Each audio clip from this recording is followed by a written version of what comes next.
When Trump called Medvedev Putin's lapdog, he wasn't wrong. But the story goes much deeper than Twitter insults. For 4 years, Dmitry Medvedev sat in the Kremlin's highest office. He held the nuclear briefcase. He promised freedom and spoke of human dignity. The world believed Russia might actually be changing, but it was all theater, a masterclass in political deception. This is the story of how Putin's teddy bear presidency helped crush Russian democracy forever, and why so many smart people fell for it. The year is 2008. Putin has been in power for 8 years and something strange happens. He announces he's stepping down. He's found a successor, this soft-spoken lawyer named Dmitry Medvedev, who talks about freedom and carries an iPhone. Western leaders are relieved. Russian liberals are cautiously optimistic. Finally, they think Russia might have a normal president. They were all wrong. I consider my most important task the further development of civil and economic freedoms, creating new opportunities for citizens' self-realization. Those words sound absolutely surreal today, don't they? This is the same man who now calls for nuclear strikes and threatens the West daily. So what happened? Was Medvedev ever really liberal? Or was this always Putin's plan? Let me tell you a story that most people don't know. First, let's talk about where Medvedev actually came from, because his official biography is mostly fiction. In November 1999, as Putin was consolidating power, this unknown lawyer suddenly appears in government. Nobody paid attention. Putin was bringing dozens of St. Petersburg cronies to Moscow. But here's what they don't tell you about Medvedev's real background. In the 1990s, while supposedly just teaching law, Medvedev was actually co-owner of Ilim Pulp Enterprise, one of Russia's largest paper companies, working for oligarchs. Opposition leader Boris Nemtsov recounted this story. In 1994, as governor, Nemtsov met with a young lawyer from Ilim Pulp who wanted to buy a paper mill through privatization. After a security check, Nemtsov told him, "The FSB informed me that your company is an organized criminal group linked to murders and illegal raids. I can't let you participate." The lawyer promised to return with documents proving his innocence. Nemtsov never saw him again, until he was appointed to Putin's government in 1999. In 2000, Putin made Medvedev chairman of Gazprom, Russia's energy giant, despite having zero experience in the industry. We later documented how they stripped $60 billion in assets from the company through corrupt deals. This gave Putin massive compromat on Medvedev, ensuring his loyalty when Putin temporarily stepped aside. Why didn't Putin just stay for a third term like other dictators? Because in 2007-2008, there was still a possibility of democratic forces staging a comeback in Russia. Putin feared that openly violating the constitution would provide a rallying point for opposition forces. Putin staged an elaborate show.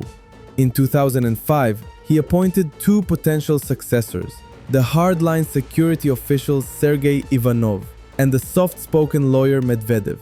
Putin was manipulating public opinion. I could choose the military hawk or this mild guy who speaks about liberal values. Medvedev had the image of a teddy bear. Journalists called him Smooth Little Putin. For 2 years, the world watched this political theater about who would be Russia's next leader. The 2008 election was rigged. Opposition parties had millions of campaign materials confiscated.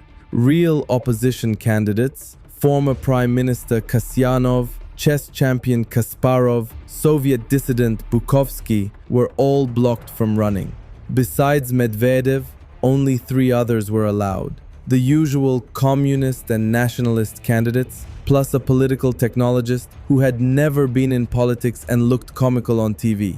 This established Russia's electoral pattern. One official candidate versus obvious puppets and clowns. What's particularly bitter is that a huge number of liberal Russian society representatives supported Medvedev at the time. Musicians met with him, campaigned for his candidacy. Putin managed to pull off this trick. He played a shell game, saying, "Look, I could make some Silovik or bandit my successor, so here's some approved, soft, fluffy liberal candidate. Vote for him within the permitted bounds."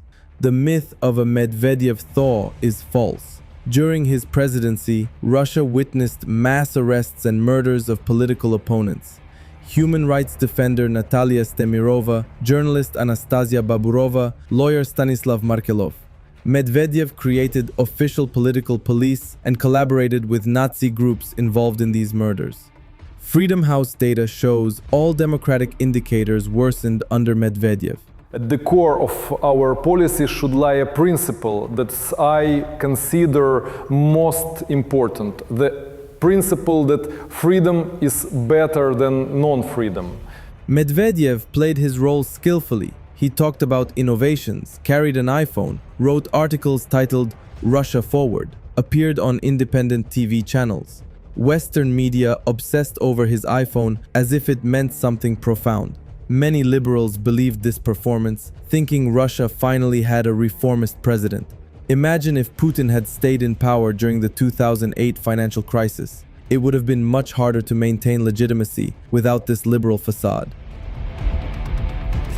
The illusion broke during the 2011 Libya crisis when Medvedev supported NATO action against Gaddafi, and Putin harshly criticized him for it. Medvedev wasn't soft on foreign policy either. Soon after taking office, Russia attacked Georgia and seized part of its territory. Then, Medvedev recorded a threatening address to Ukraine's president, standing in front of warships, demanding Ukraine extend Russia's naval base lease. This was the first time Russian leadership openly threatened Ukraine, and it came from the supposedly liberal Medvedev, not Putin. In September 2011, Putin announced his return to the presidency, the infamous castling. When Putin appeared at a Moscow sports event, the crowd booed him. The shock was so great that Putin cancelled his next public appearance. Russian society's rejection of Putin's return was clear, but it was too late. The 4 years of Medvedev's presidency were one of the most successful political deceptions in modern history. It bought Putin time, fooled his opponents, and allowed him to return stronger than ever. Western governments and journalists maintained the illusion that Russia had some separation of powers, that there were liberals in government. This faith in Medvedev was a fatal mistake. Today, as Medvedev posts nuclear threats and calls for Ukraine's destruction, it's hard to remember he once promised freedom and carried an iPhone. But that was always the point. It was pure theater. Putin's greatest trick wasn't disappearing. It was making the world believe his puppet could think for himself. This has been the true story of the Medvedev presidency. Not a liberal thaw, but the most successful authoritarian deception of the 21st century.